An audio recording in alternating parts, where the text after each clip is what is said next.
First off, welcome. Thank you for joining us. Tonight we're going to talk about planning a philanthropic or service event. Um, Later, these will get published to your Asana projects, so you'll have access to those to go back if you miss anything. And if there's any questions, let's try to hold them off until the end so that we can uh, make sure that we get as much information out to as quickly as possible. I have a full hour, probably won't be the full hour, but just wanted to let that know. Um, um, I have about 45 minutes of content with some time for questions. We're going to walk through defining what a service, and philanthropy and awareness are, what the differences are, and how to tell the difference, and when is the perfect time to use those depending on your chapter. Um, we'll start looking at finding a specific focus for your chapter. So that will help you when you're working with your chapter to find the right event so that you're getting the most impact out of what you're actually doing. At that point, once we know what kind of event we want to do, we can move on to the planning of that event and then making sure that that event goes off without a hitch. I think is going to be the probably one of the bigger discussions that we'll have. But again, hold your questions to the end. I have a whole uh, part for our Q&A. First off, before we start planning anything, you got to understand what are we actually doing and why are we here? Um, Most chapters kind of use philanthropy as a catch-all term, kind of anything for charity. Some of you may have uh, a philanthropy chair that or a service chair, and you may use those words interchangeably. It's fine in conversation, but kind of get as we dig into what we can do as a chapter for these organizations, it's important to know what we're getting into, right? Um,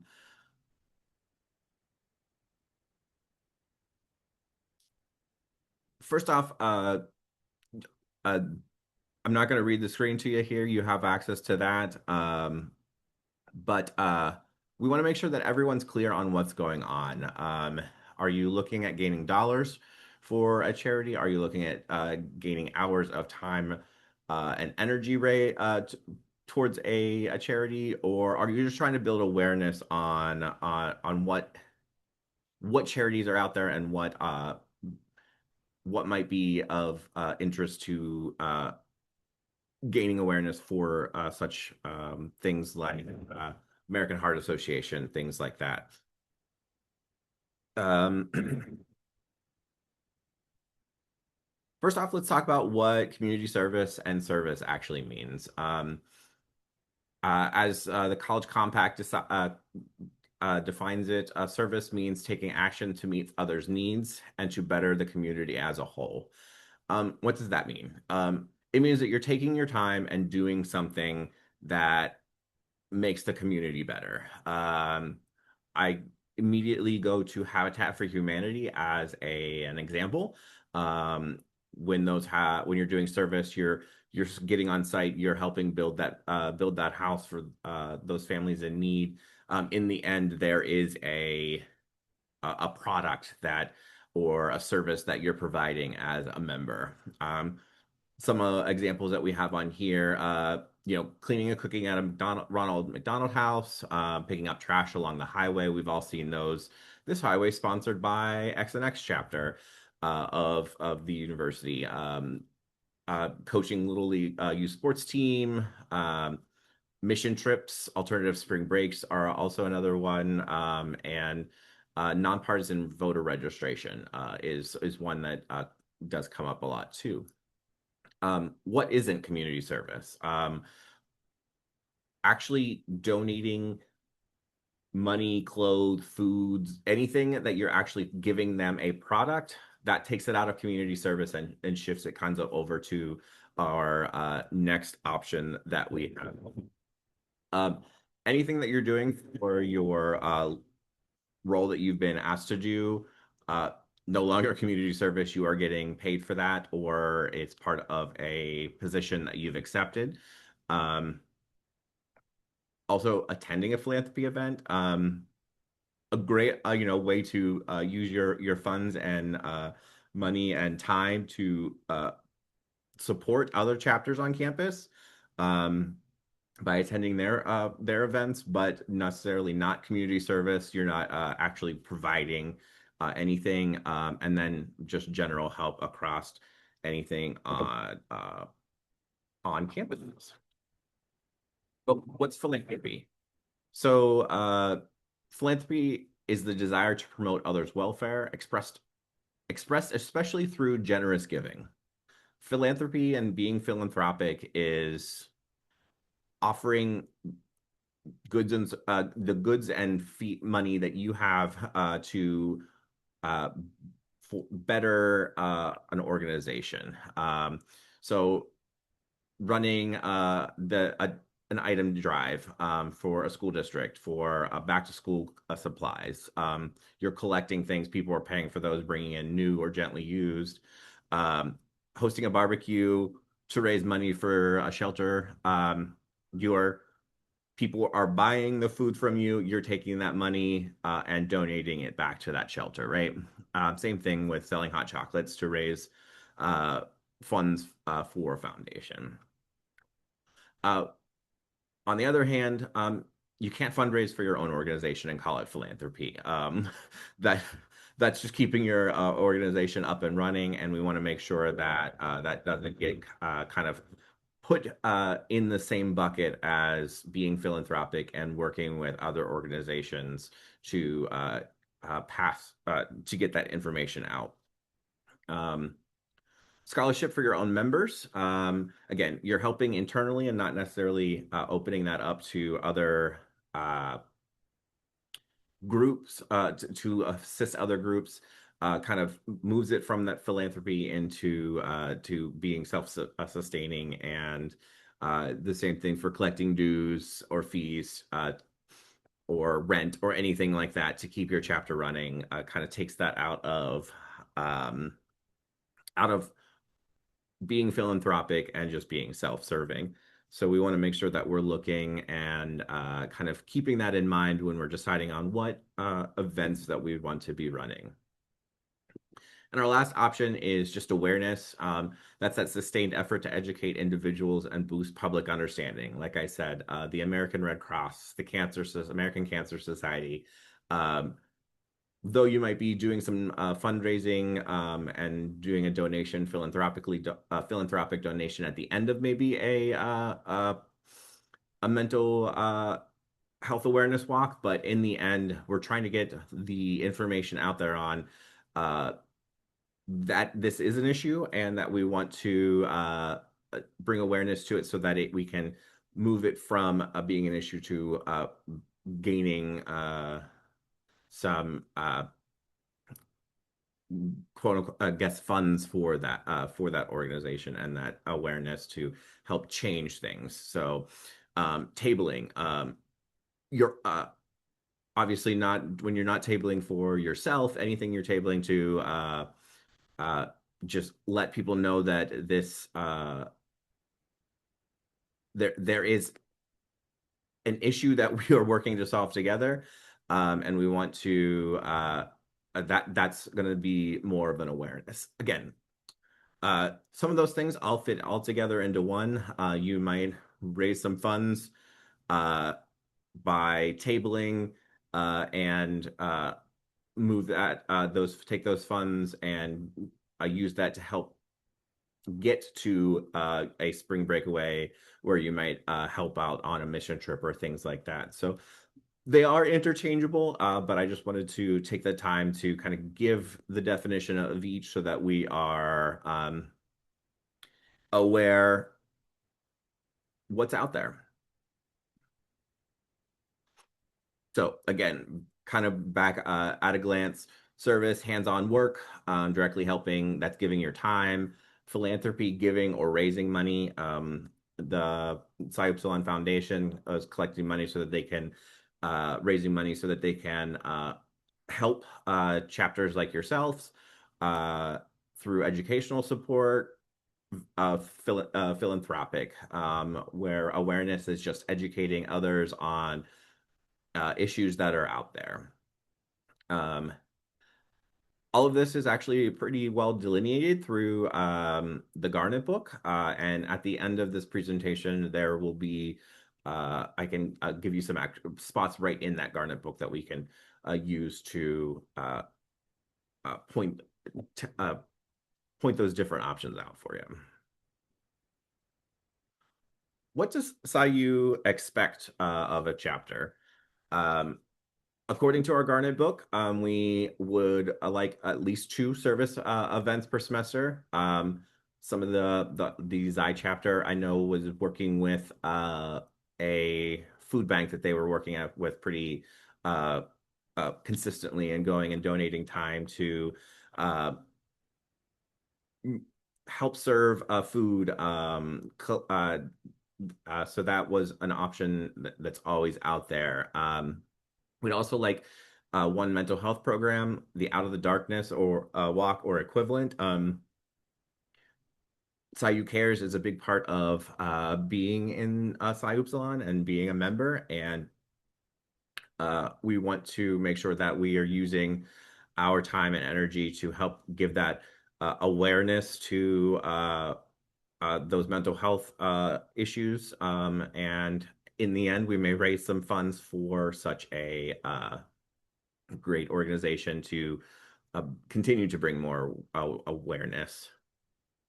Um, all of these are reported on your news and service reports. So that's how we at the international office are able to know what great work you are doing in your chapters, and help share that information with our alumni who want to know what's going on and how they can be helpful for you in your chapters. And those are due twice a year, December 1st and May 1st. And again, it could just be a list of we did the following people were at the following events. And we reported so many hours of service, so many hours of philanthropy dollars collected, uh, that those kind of things there too. Um,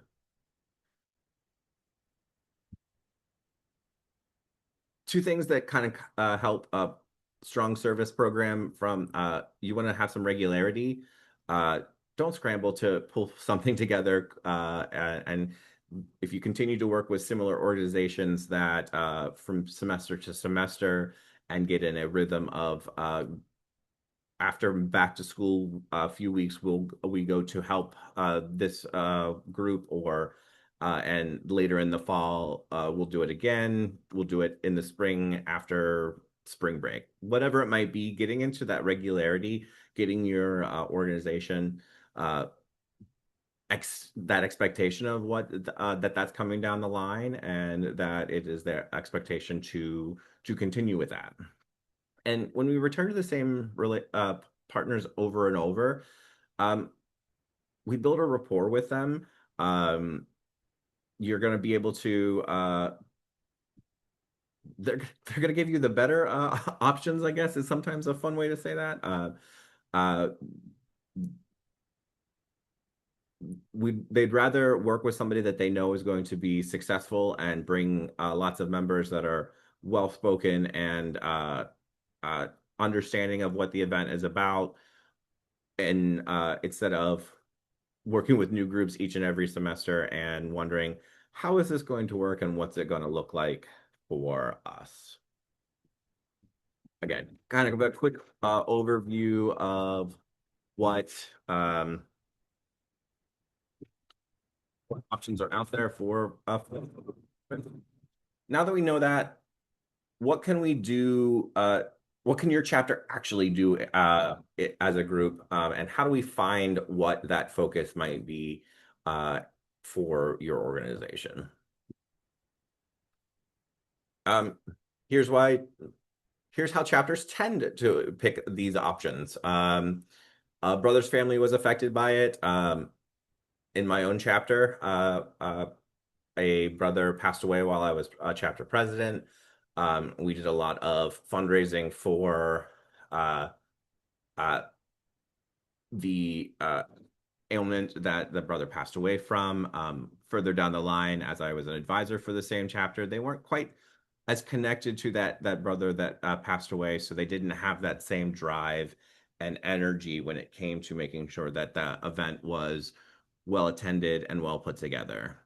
So making sure that just because it happened to a brother's family doesn't mean that we need to dive right in head first, and but it's always a way to kind of help point to something that might uh, work for your chapter. Um, a sorority asks us to do it, which is always something that happens, and it's inevitably going to happen to your chapter. But uh, this shouldn't be your main service and philanthropy every semester because it's going to be hard to continue to keep the energy. Relationships with different organizations ebb and flow over the years. Chapters that sororities that I was when I was a member that we were close with, not so much anymore. Every 4 years we get all new members, and so do the sororities or other organizations on campus, and so personalities are not always going to align. So make sure you're choosing that for the right reason and not just to check some boxes, right? And we've just always done it. Uh, the longer and longer things go on in chapters and they don't know why we're doing it, kind of it takes it away the the drive and the energy to make sure that the chapter wants to continue to push and do the best that they can to, and all members of the chapter to do the best they can to make sure that the event is successful and continues to garner great relationships on campus and those philanthropy dollars or those service hours. I like this little quote. If a brother who started this graduated tomorrow, would the program survive? There's always going to be that one member of the chapter who is very, very passionate about something. He tries to get the whole chapter involved. If he graduated tomorrow, would you still want to be doing this program? And how successful would it be? A little story about my chapter. When I was a new member, we created a Monte Carlo night where we would raise funds for the Children's Miracle Network, and very, very successful as an undergraduate. It continued a few years after I graduated. When I came back as an advisor, the it was harder and harder to get just the chapter to be as excited about the event and continue to keep members involved and want to do the event well. Although it made money, it always made more money when we had more brothers interested and willing to donate their time and energy.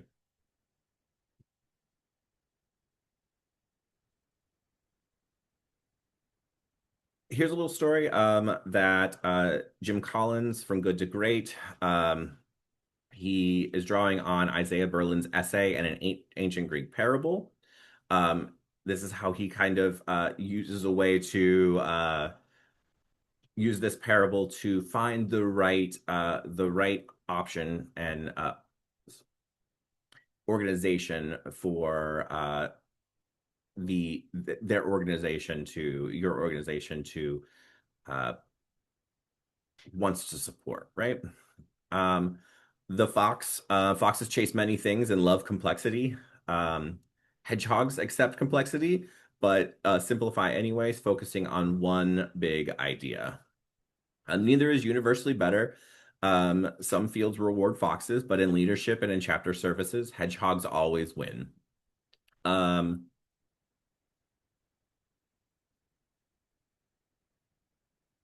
the fox wants to kind of work with everybody and make everything great. where the hedgehog is this is a problem and we want to fix that by our time, money, and energy that we're doing. A little anecdote: 8 causes a year means 8 half-built relationships and 8 learning curves. And in leadership and in chapter services, the hedgehog wins because they're focused on one thing, making that one thing do it really, really well, and put all of your energy behind that. What does that mean uh, in terms of philanthropy and service? Um, Looking at our Venn diagram here, we want to find a place. The hedgehog wants to find a place that fits in all three of these categories and not just one. And when we find where all of those categories overlap, that's what we want to make sure that our chapters are focused on and continue to put their energy into. So, what are we deeply passionate about? What does it mean to be a SIU? What does it mean to be a SIU on your campus? What what are the chapter's values? What are things that the chapter itself wants to get behind and bring awareness to and maybe set out to change? Uh, what's the chapter good at? It's not a goal to be best, but be honest on what you already do well and what the campus knows you for. Again, my chapter continually did our Monte Carlo night. We had a pretty good formula that we would pull together. We got pretty good at it by the time that I had graduated. It was not an easy event for us to pull on, but we knew what we needed to do to make sure that it was successful.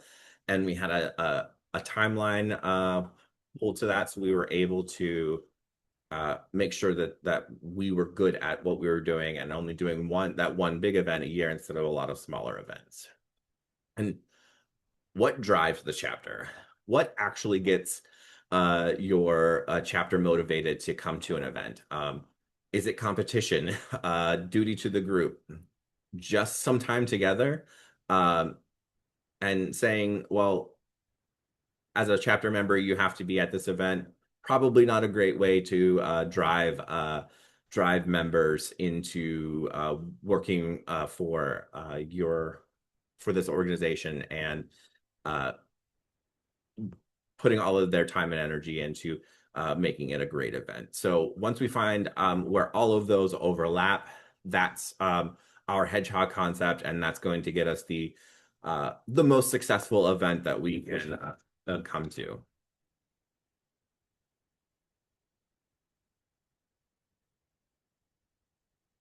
Here's uh, an example of a hedgehog concept that I pulled together. So my hypothetical chapter here is we have a lot of guys that are handy around the house. They like to you know make sure the lawn looks great. If something's broken, they're the ones that are going to be there to fix it. A passion of the chapter is just time spent together, family, and the mighty friendship that we get as a member of SIU, right? And what drives us? Fellowship. Our guys like to show up when they get to work side by side. They want to see something start from scratch and end up as something else. So we want to see all the parts together, and then now we have a finished product. So that drives us is that final product, right?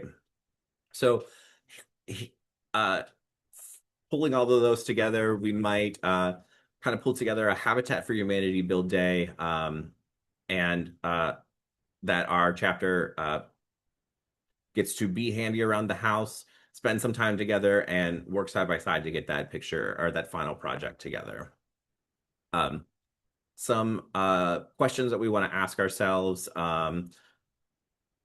Is this something that we want to run again year after year? Will this help Will this be something that chapters want to do, the chapter want to do after next year?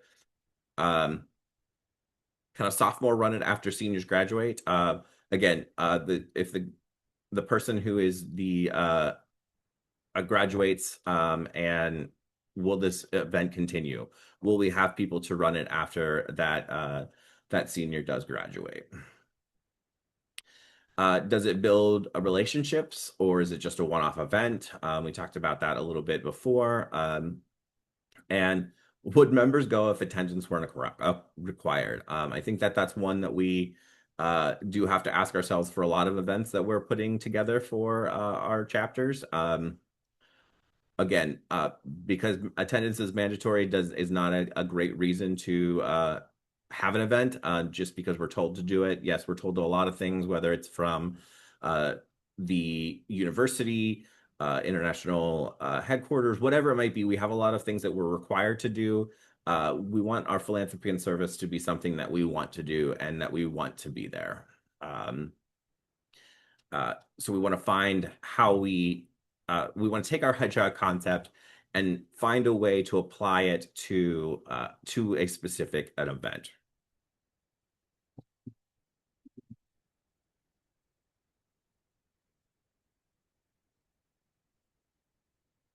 Um,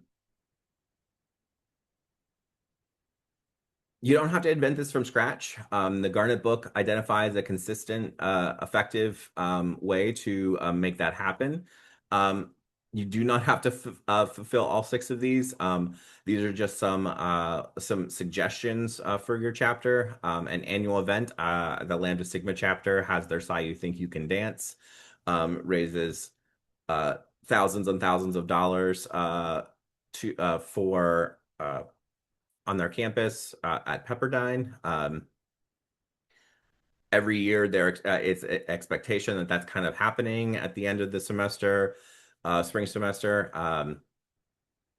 Ch Other chapters know that it's going to happen, and they plan and they budget to make sure that they send people for that event. The SIU Cares partnership. We would all like every chapter has a health and wellness chair, and our SIU's care program. The Out of the Dark uh, sees the awkward or Movember. Movember, the Syracuse chapter established a very, very small Movember uh, philanthropy event at the beginning. Now they're raising thousands and thousands of dollars. One of the top philanthropic service that we have as a organization. Um, Working with another organization, getting to know other people on campus. Um, as we said, don't just do it because the sorority told you to, but find a group that has similar values to yourself and similar interests, and then partner with them. New member project. Find out what your new members are interested in. Let them come up on work on planning a service project. It's going to build that pride from the very, very beginning of their time in membership. I think that that's why I'm so connected to our Monte Carlo night, because it was actually our new member project. We worked as a group to pull together the plans and execution. The plans and execution, and we were working together as our new member class to bring that across the finish line and have a successful event. We also want you to track your and celebrate individual member hours when those members are going home for spring break and donating time and energy doing their spring breakaways or mission trips. We want to know that. So remember to report those in your news and services. IFC service days, campus-wide Greek events. My undergraduate, Duquesne University, every spring would do a cleanup day around the city of Pittsburgh. One of my favorite days of the year. Uh, Go around with your brothers dressed in letters and pick up trash and make your community a beautiful place for others to be in. So just some opportunities for you to think about. So now we know what kind of event that we want to be doing. How do we make it from an idea to an actual event that people are able to attend?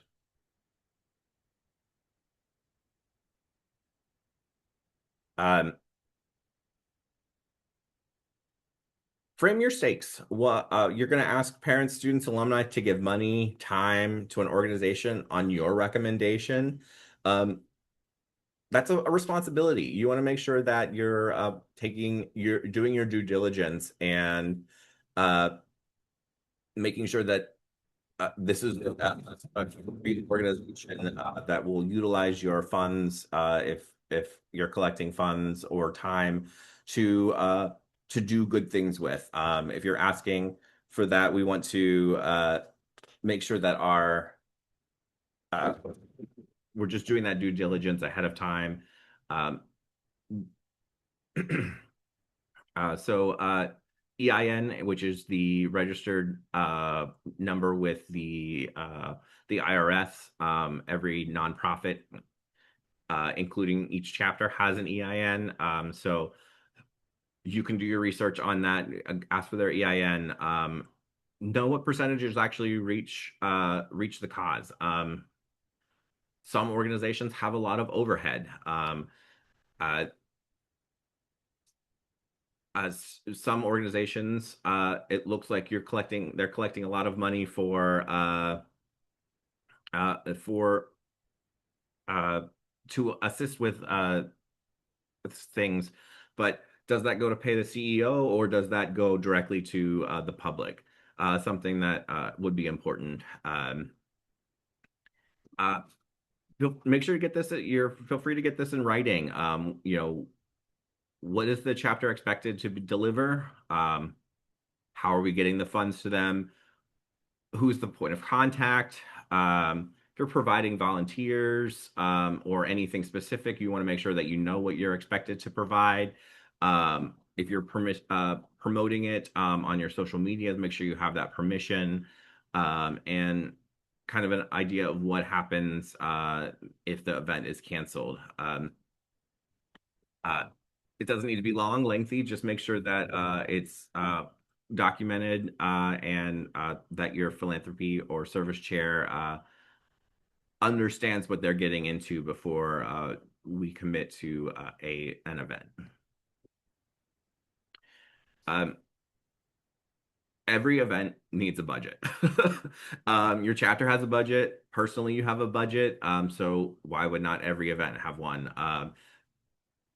I recently planned a wedding not that long ago, and let me tell you, the budget was the one of the hardest pieces to pull together. We wanted to make sure uh, that we had a great event that we could share with our friends and family, but we only had so much of a budget amount that we could use to uh, for the event. So find out what costs are going to be out there if you're going to venue or renting a venue or a space. Is there food or drink that you're providing? Do you need to provide transportation for your members? Are there other entertainment or activities that you have to pay for to make sure that they're on site? For our Monte Carlo night, we did have a big part of our budget was making sure that we had the casino games that we rented from a local organization. Um, Make sure you leave some budget in there for printing programs, signage for your event to let people know where to go. Also, marketing to let people know that it's happening. Um, some universities and venues are going to require you to have security or pay an event staff that works with the building. Um, and last, you may need some permits or insurance. Event insurance is always out there to make if your venue is requiring that, make sure you do take the take care of that. Some of the things we need to think about when we're thinking about the budget. Uh, do we need the money up front, or will the fees cover it? Do we? need to prepay for the venue, or is that a something that we write the check the night of the event to the venue? Um, do we have to have the money on hand, or are we using the proceeds from the event to help cover those costs? What is our goal to raise money to raise? Um, we have to have an idea of what we're trying to hit so that we can go back and did we successfully meet our goal? Did we raise more or less than we expected? And in knowing that, how many people are going to be there? Always underestimate attendance. It we would love to have a full house on every event that we do. I used to work in the theater, and though we only had 100 seats across the performance, we wouldn't expect to have all 100 filled every night. So uh, the handbook, our alumni handbook, suggests that 15 to 20% underestimate of attendance. It's always great to have that surprise that there's going to be more people there that pay their way in than and our financial ability to donate afterwards will then only grow. Also says overestimate expenses, 10 to 15%. Um, you want you always underestimate the amount of revenue you're going to bring in and overestimate expenses. Um, a great way to think about budgeting at any time, but specifically for events, something might come up. The weather may change. Uh, it might be a rainy day when you have an outside event, so we want to make sure that we're still able to not lose money from the chapter and still continue to make our donation at the end of the day.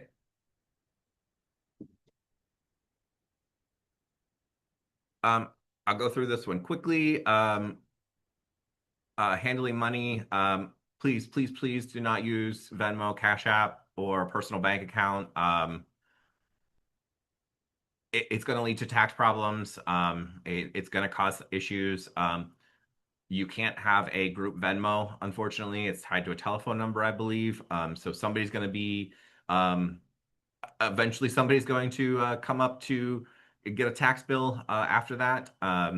And we don't want anyone to have that shock as we come to tax season at the end of tax season. Um, make sure one person's overseeing the funds collected, probably our treasurer. Um, probably it should be written into the officer's duty. Make sure that they're in the planning so that they have an idea. It also could be part of the overall chapter budget for this event. So bring in your treasurer as early as possible to make sure that you're not going to lose where this money can go to be successful.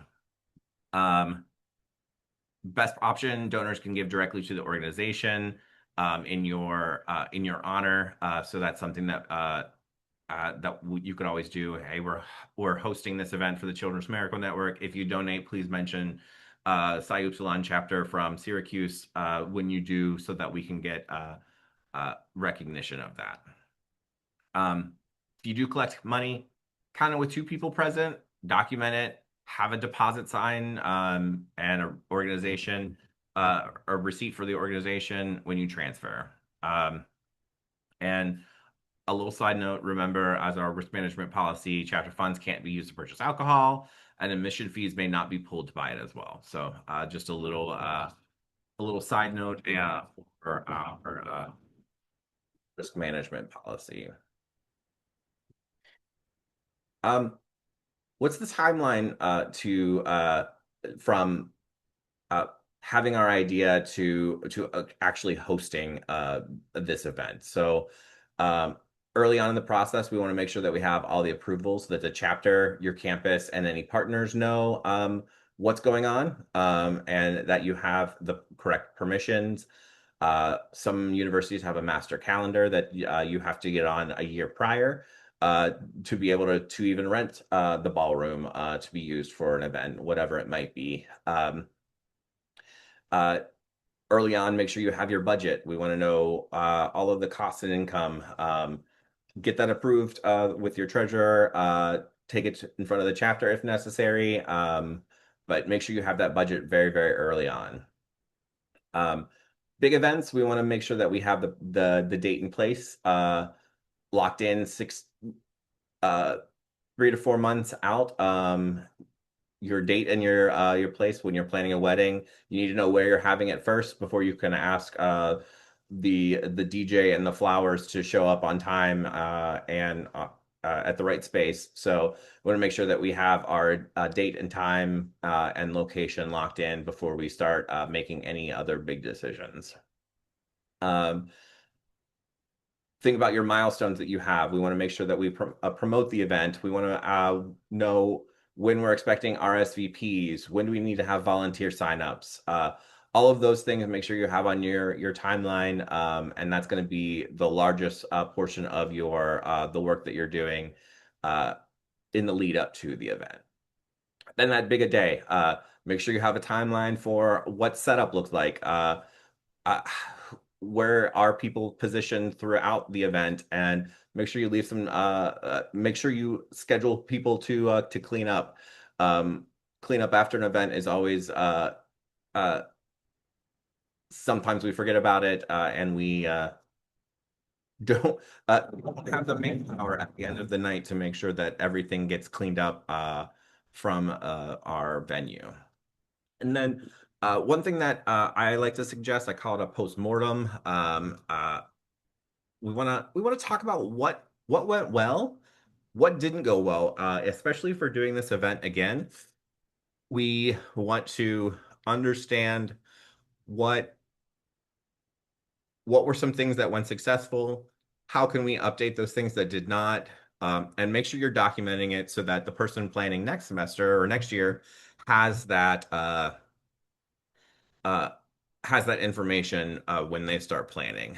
Um, and you can see some milestones here that uh, that we've suggested. And one way to work through this timeline is to use your Asana project. You can set up your uh, due dates there and your delegation. So that's something that we have for you to work on. Um, you can't do it all yourself. It's as a theater person, the theater is a place where everybody comes together, brings their talents and their expertise. It's not just the actors on stage. It's not just the choreographer. It's not just the musicians. It takes every piece to put together a great show. So use committees for big events. Whether it's just the one committee to that is focused on the planning, or if it's separate committees that some are focused on decorations, on fundraising, on whatever it might be, use committees. Kind of creates a one person to find to pinpoint when something's maybe not happening on the timeline expected. You can go to that committee chair and say, "Hey, how can I help you get this back on track?" They can reach out to their committee members to continue to do those jobs that are not getting done. Um, you can't if you're go as the main planner of an event, make sure you don't pigeonhole yourself into one spot. It's always great to think that you can run registration, but eventually something might happen and you're not going to be able to sit at registration. So make sure you have other members that are able to take care of that task in case you need to do some troubleshooting, whatever that might be. Um, let the committees decide on the small things. You don't. we don't need the whole group together to pick the napkin color. You can make one person in charge of that, and that's fine. So you don't need to do this all yourself. Rely on your chapter when planning these events.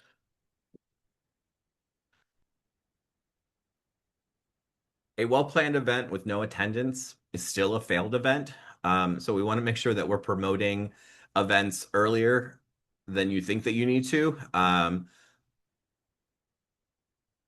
Personal ask works. Say every brother invite five people by name. Is is always a great a starting point. Make sure you're promoting weeks out and not just days. If you want alumni to be there, 6 to 8 weeks to let them know that it's happening, to get it on their calendar, is always a kind of a good rule of thumb. If it's does benefit anyone, you want to make sure that the that says that plainly on your information. If you have any co-partners or co-sponsors, work with them to get people there. The day of the event, during the event, and after the event, like show people what's going on, make them quote unquote jealous that they're not there enjoying it with you. Tag Greek Life Office's campus events in the calendar to let those on campus know that it's happening. Um, avoid uh, come support a good cause. Help the children. It doesn't say anything. Make sure you let everyone know what the benefit is and who it benefits and what they're doing. Using the partner logo without permission. Make sure you get to permission to do that. We've talked about that a little earlier. Um, and so those are some other things that you might want to avoid in the promoting. Um, Always show Psi Upsilon in the best light possible, I think is how I will continue that. Um, Now we have the event planned. How do we continue to make sure it runs efficiently? Um, I'll let this one here. We all know our risk management policy. I won't reiterate that too harshly, but I just wanted you to see that we do have that here. If you have any questions, please reach out to the international offices, and we will make sure to go over those with you. Um, as I said, something is probably going to go wrong. As Murphy's Law states, anything that can go wrong will go wrong, and it will be at the worst possible time. When you're stuck at registration and there's nobody there to help check in guests, and you have a whole line of people, but the bathroom is flooding, have ha- have those plans in place so that you can uh, take care of that when they come up. Um, Stay calm, at least visibly. Um, the more stressed you are, the more frantic you look. It can pass from volunteers to the guests, um, and we don't want their night ruined because of something silly that happened with the venue, right? Um, Not every problem is equal. Some things need action right now. The bathroom is flooding. Some things you can't be fixed. We don't have whatever it might, we don't have the computer cable to run this, so we're going to pivot and make something else happen. Um, we also want to capture it as having photos, head counts, dollars raised, hours served. We all want this on the report. You're not going to remember it days later, so make sure you know how many people were there by the end of the meeting, uh, or by the end of the event. Document it there. Don't wait for tomorrow after your afterwards to try to remember everything that happened the night before. Here are some different responses on the printer misspelled a name on award. You're not going to be able to fix that. There's Nothing to do about it right now. You're going to need to get that award reprinted or remade. You have to move forward. Let that person know, and after they've received it, that you'll be taking care of that after the event. But there's no more microphones because the batteries have died. We need to fix that right now because the whole room needs to hear us. So um, it's just some option or examples there for you. And then after the event, what happens after? We talked about this a little bit in the timeline. What went right? Write it down. What were some good things that happened? We had 10% more people than we expected to be there. Uh, we had people there 2 hours earlier than we expected, and we wanted to make sure that we could have whatever it might be. What went wrong? It says conduct the autopsy without blame. It's not a point fingers at game. It's a we know that this didn't work. How can we fix it for the next time we do it? Should we do it again? Just because we did it once doesn't mean we need to do it again. But there are some uh, but we want to know, is this something we want to retire, or do we want to do a second year of it? How can we make it better? Again, we've talked about it. What went wrong? How can we make it better? Where does this get stored? Where do we keep this information so that the next year, the that person knows where this information is? So just some things to think about to make the event even better year to year to year. We want to get credit for the work we did. I've talked about this a little bit. Um, Service event or philanthropy event, we want to record when it was, what it was, who it benefited, how many brothers participated, how many service hours were there, did we raise any money, where did it go, show some photos, and any context that somebody from outside your organization or your chapter may need to understand your event. Again, news and surface reports due December and May 1st. And that uh, is our way of showing the other chapters what you are doing on your campuses. Um, just a little quick anecdote. It is a great recruitment tool. Very few chapters are utilizing philanthropy and service as a way to recruit new members. So think about it. It shows the brotherhood right away. It's a very visible and it shows your values. So keep that in mind. Um, some of our best from my chapter, some of our best recruits we picked up during philanthropy and service events. Here's some things to take back to your chapter.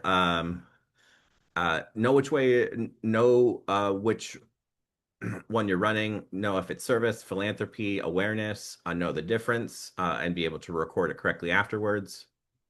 Uh, Pick one thing and stay with it. Be the hedgehog.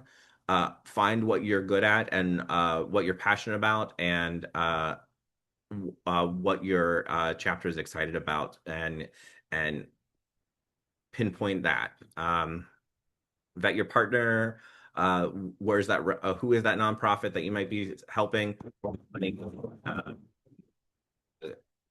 uh, Good things. Is it all going to the right things? Keep a budget. Keep the money clean. Delegate, and then afterwards debrief, document, and then reporting it. As I said, here are some resources that are available out to you, and I will make sure that those get sent out afterwards. Um, and that's it for me. Any questions or that I might be able to answer for you? Yeah, so thank you for all that. That was super, super informative.